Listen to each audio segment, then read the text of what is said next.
Hello, स्वागत है आपका एक बार फिर से बीजी नेट क्लासेस में। मैं अजय बंसल और हमने इंटरनेशनल बिजनेस का कोर्स स्टार्ट किया था। आज का जो टॉपिक रहेगा वो रहेगा regional economic integration, REI, regional economic integration. Basics का मीनिंग क्या है? रीजनल का मतलब होता है क्षेत्रीय, इकोनॉमिक और इंटीग्रेशन का मतलब होता है जोड़ना। इंटीग्रेशन का जो नॉर्मल मीनिंग होता है वो रहता है कि जोड़ना। जब आप किसी इकोनॉमिक को या किसी क्षेत्रीय इकोनॉमिक को जोड़ते हो, आसपास वाली जितनी कंट्रीज है उनकी इकोनॉमिक को आपस में जोड़ते हो, तो उसको क्या बोलेंगे? Regional economic integration. देखिए एग्जांपल समझिए, मान लीजिए यहाँ पे कोई कंट्री ए, बी, सी और यहाँ पे कोई कंट्री डी है। इन चार कंट्रीज के बीच में बहुत सारी ट्रांजेक्शन होती थी, इंपोर्ट एक्सपोर्ट होता रहा, लेकिन इनमें बहुत सारे बैरियर्स लगाए हुए थे, टैरिफ एंड नॉन टैरिफ बहुत सारे बैरियर्स लगाए हुए थे, जिससे टैक्स अधिक बहुत ज्यादा इंक्रीज हो गया। तो आपको प्रोडक्ट भी क्या मिलेगा? महंगा मिलेगा। अगर प्रोडक्ट बहुत ज्यादा महंगा है, कॉस्टली मिलेगा, तो आप क्या करोगे? व्यापार ज्यादा करोगे या कम करोगे? आपका ट्रेड बेसिकली कम रहेगा। इन्होंने क्या किया? इन्होंने बोला कि अपने ग्रुप बनाते हैं। इन सभी ने क्या किया? एक ग्रुप बना लिया और इन्होंने बोला कि अपने जो भी ट्रेड करेंगे उस पर कोई भी बैरियर नहीं होगा, किसी भी तरह का कोई टैरिफ नहीं लगेगा, नॉन टैरिफ नहीं लगेगा। तो अब ट्रेड क्या हो जाएगा? इंक्रीज होगा या डिक्रीज होगा? बेसिक आपका ट्रेड क्या हो जाएगा? इंक्रीज हो जाएगा। तो इसी बोलते हैं इकोनॉमिक इंटीग्रेशन। जब आप आसपास वाले जितने भी नेशंस हैं वो मिलकर एक ग्रुप क्रिएट कर लेते हैं, तो उसको क्या बोलते हैं हम? Regional economic integration. तो जब आप रीजनल इकोनॉमिक इंटीग्रेशन बनाओगे, जैसे जैसे बढ़ेगा वैसे वैसे क्या होंगे? जो आपके बैरियर्स हैं वो डिक्रीज होते जाएंगे, चाहे वो टैरिफ हो चाहे वो नॉन टैरिफ हो, दोनों के दोनों बैरियर्स क्या हो जाएंगे? डिक्रीज हो जाएंगे। और इसके डिक्रीज होने से आपका जो इंटरनेशनल बिजनेस है वो क्या होगा? इंक्रीज हो जाएगा। और जैसे जैसे इंटरनेशनल बिजनेस इंक्रीज होगा सभी को प्रॉफिट मिलने लगेगा। क्लियर बात? तो ये होता है आपका रीजनल इकोनॉमिक इंटीग्रेशन। अच्छा, इसमें मेन रहते हैं लेवल्स क्या हैं इसके। तो इसके लेवल्स के बेस पे क्वेश्चंस आते हैं आपके नेट के अंदर, वो इंपॉर्टेंट है, इसको समझते हैं। जो पहला लेवल रहेगा वो रहेगा free trade area. Free trade area या फिर इसे बोलते हैं FTA। फ्री ट्रेड एरिया का क्या मतलब है? इसमें remove the barrier of trade among the members. जो आपके मेंबर्स है, जैसे मैंने अभी बताया कि जो मेंबर्स कंट्री है, इनमें सभी के सभी बैरियर्स जो आप रिमूव कर दोगे, but each country has own policy, उसकी खुद की अलग पॉलिसी रहेगी नॉन मेंबर्स के। अब मान लीजिए यहाँ पे कोई ई कंट्रीज है, तो ई की ए के साथ जो पॉलिसी रहेगी वो अलग है, बी की ई के साथ अलग है, इनकी अलग अलग पॉलिसी रहेगी। जो टैक्स है, टैरिफ है, जो रेट्स लग रही है वो अलग अलग रहेंगी, इनमें इनका कोई इंटरफेयर नहीं रहेगा बाकी कंट्रीज का। क्लियर है? तो इसे बोलेंगे FTA, remove barriers for trade among members. आपके जितने मेंबर्स कंट्री है उनमें तो बैरियर्स आप रिमूव कर दोगे, रिड्यूस कर दोगे, but each country has own policy. बाकी सभी जो कंट्रीज है उसकी अपनी अपनी पॉलिसी रहेगी, बाकी जो नॉन मेंबर कंट्रीज है आपकी। क्लियर? नेक्स्ट आता है कस्टम यूनियन या CU। कस्टम यूनियन का क्या मतलब है? Remove barrier trade among members. आपने वापिस से क्या किया? इनका रिमूव कर दिया बैरियर्स जितने भी हैं, जैसे आपने पहले किया था FTA के अंदर। तो आपने इसमें जितने भी आपके बैरियर्स लग रहे हैं उन्हें रिमूव कर दिया, but set A common trade policy for non members. साथ ही साथ जो नॉन मेंबर है, जैसे ई यहाँ पे कंट्री नॉन मेंबर है, इनके लिए भी एक कॉमन पॉलिसी बनाई कि यहाँ पे अगर आप ट्रेड करते हो तो इसके लिए भी आपकी एक कॉमन पॉलिसी रहेगी। जो भी आपका टैरिफ या रेट है इन्होंने डिसाइड कर दिया कि सभी उतना ही टैरिफ या रेट है जो इससे चार्ज करेंगे। क्लियर? तो इसको बोलेंगे common union, sorry custom union. Clear? आगे आता है कॉमन मार्केट, CM। अब कॉमन मार्केट इसका भी एक अपडेट वर्जन है। ये इसमें क्वालिटी जो पहले वाली क्वालिटी CU के अंदर थी क्वालिटी वो तो होंगी, साथ में कुछ इंक्रीज होता रहेगा। ठीक है? तो अगले लेवल पे जब जब आप बढ़ोगे तो आप पहले की जो आपकी लेवल्स हैं उसकी क्वालिटीज तो होंगी प्लस नई क्वालिटीज आ जाएंगी। जैसे रिमूव बैरियर ट्रेड, ट्रेड का बैरियर्स तो आपने यहाँ पे भी रिमूव कर दिया था।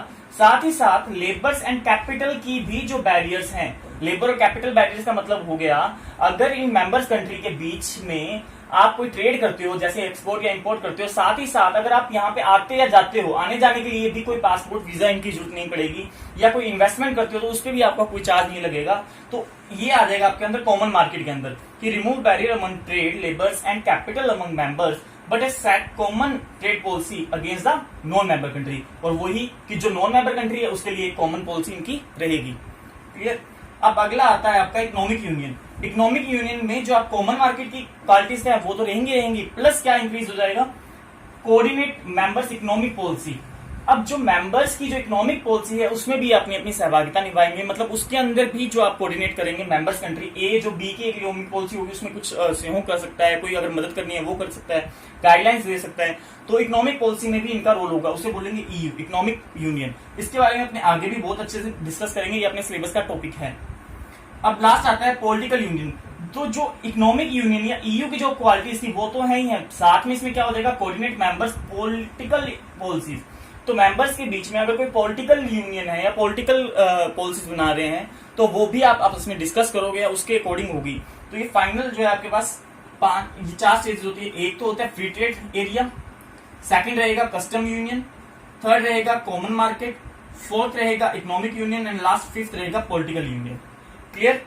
तो ये सबसे इंपॉर्टेंट टॉपिक है। क्वेश्चंस बन सकता है कि आप इसमें से ये चूज कीजिए कि कौन सा आपका यूनियन बनता है। अगर आपकी own policies for other man जो आपके मेंबर्स नहीं है उनके लिए कौन सी पॉलिसी रहेगी। अगर कोई सेम पॉलिसीज बना रहे, कॉमन है पॉलिसी, कॉमन मार्केट है, कॉमन ट्रेड है, तो कौन सी आपके पास आएगा, तो कस्टम यूनियन आएगा। इस तरह के आपके क्वेश्चंस बनते हैं इसमें से। क्लियर है ये? तो आगे चलते हैं। अब अपने दो इसके टर्म्स पढ़ते हैं। पहली आती है ट्रेड डिवीजन और दूसरी आती है ट्रेड क्रिएशन। डिवीजन का मतलब होता है एक जगह से दूसरी जगह ट्रेड का शिफ्ट होना, और क्रिएशन का मतलब होता है जो ट्रेड नहीं हो रहा है वो नया ट्रेड बनाना। ठीक है, तो नया ट्रेड का बनना वो क्रिएशन होगा, और ये होगा डिवीजन का मतलब होता है एक जगह से शिफ्ट होकर ट्रेड का दूसरी जगह चले जाना। अच्छा, ऐसा क्यों होगा? उसका रीजन है, देखिए, a shift in international trade caused by one nation given trade preference to another resulting in a decline in trade with a third country। मतलब क्या हुआ कि अगर कोई एक ऐसी कंट्री है आपको प्रेफरेंस कर रही है, आपको कुछ अच्छा प्रॉफिट दे रही है या बैरियर्स हटा रही है, इसकी वजह से आप जिसके साथ ट्रेड कर रहे थे उसको छोड़कर दूसरी कंट्री के साथ ट्रेड करना स्टार्ट कर देते हो। चलो एग्जांपल से समझते हैं। मान लीजिए ए और बी दो कंट्रीज हैं। ए में कुछ प्रोडक्ट अगर वो खुद प्रोड्यूस करता है तो उसे 100 का पड़ता है, और बी अगर उसे प्रोड्यूस करती है तो उसे पड़ता है वो 90 का। ठीक है, तो ए इसको क्या कर रहा है, बी से इंपोर्ट कर रहा है, और इंपोर्ट करने पे से टैरिफ वगैरह लग के ये जो प्रोडक्ट है यहाँ पे आ रहा है, ए के पास जो आ रहा है वो मान लीजिए 95 में आ रहा है। क्लियर? बट एक सी कंट्री है जो ये प्रोडक्ट बनाती है तो उसको वो 80 रुपीज का पड़ रहा है। अगर ए इससे परचेज करता है या इससे इंपोर्ट करता तो ये इस पे बैरियर ज्यादा लगाने की वजह से, इस पे जो टैरिफ या बैरियर्स जो लगे हुए थे उसकी वजह से ये इसको प्रोडक्ट 97 का पड़ रहा है। तो ए किससे मंगवा रहा है इस कंडीशन में? ए मंगवाएगा बी से, कितने में आएगा? 95 का। बट अब क्या किया, सी ने ए को बोला कि हम अपना जो बैरियर्स थे उसको थोड़ा कम करते हैं या उसको रिमूव करते हैं, और आपको जो ये प्रोडक्ट है वो 85 का पड़ेगा। तो अब ए क्या करेगा, अपना जो प्रोडक्ट इससे मंगवा रहा था बी से, इसको छोड़कर अब किसके पास चला जाएगा? सी के पास चला जाएगा। इसको बोलेंगे ट्रेड डिवर्सन। क्लियर? तो इसको आपका ये जो है इससे बी से क्या हो गया, शिफ्ट हो गया ट्रेड किसके पास? सी के पास। बी से शिफ्ट होकर किसके पास चला गया? सी के पास। अब आते हैं नया ट्रेड क्रिएशन। ट्रेड क्रिएशन में क्या होता है? Trade creation occurs when there is a reduction in tariff barrier. अगर आप टैरिफ बैरियर को कम करते हो उसकी वजह से लैंडिंग लोअर प्राइस, आपके पास क्या होगा, प्राइस बहुत कम आएगा, और फिर आप क्या करने लग जाओगे, ट्रेड को बढ़ाने लग जाओगे। एग्जांपल समझिए, ए और बी दो कंट्रीज हैं। ए अगर किसी प्रोडक्ट को बनाता है तो उसको लगते हैं इसके 100 रुपीज मान लीजिए, और बी बनाता है तो लगते हैं उसको 90। क्लियर? ए अगर इससे परचेज करता है, इससे इंपोर्ट करता है, तो टैरिफ की वजह से ये प्रोडक्ट यहाँ पे 110 का आता है, तो ए क्या करेगा, खुद उसको प्रोड्यूस करेगा 100 रुपीज में। क्लियर है? बट बेस्ट कौन है यहाँ पे बनाने के लिए? बी बेस्ट है ना, बी कंट्री है जो वो बेस्ट है कि 90 में बनाती है और ए 100 में बनाती है। अब बी ने बोला कि हम आपसे कोई भी टैरिफ नहीं लेते, ये जो आपसे 110 का पड़ रहा था टैरिफ की वजह से हम वो आपको नहीं लगाते, ये प्रोडक्ट आपको सीधा दिया जाएगा और वो भी 92 में। अब ए क्या करेगा, खुद की कंट्री में जो 100 रुपीज में बन रहा था प्रोडक्ट उसको छोड़कर बी से क्रिएट करना स्टार्ट कर देगा। इससे क्या होगा, आपका इंटरनेशनल बिजनेस क्रिएशन हो जाएगा, इससे इंटरनेशनल बिजनेस बढ़ जाएगा। इसे बोलते हैं ट्रेड क्रिएशन।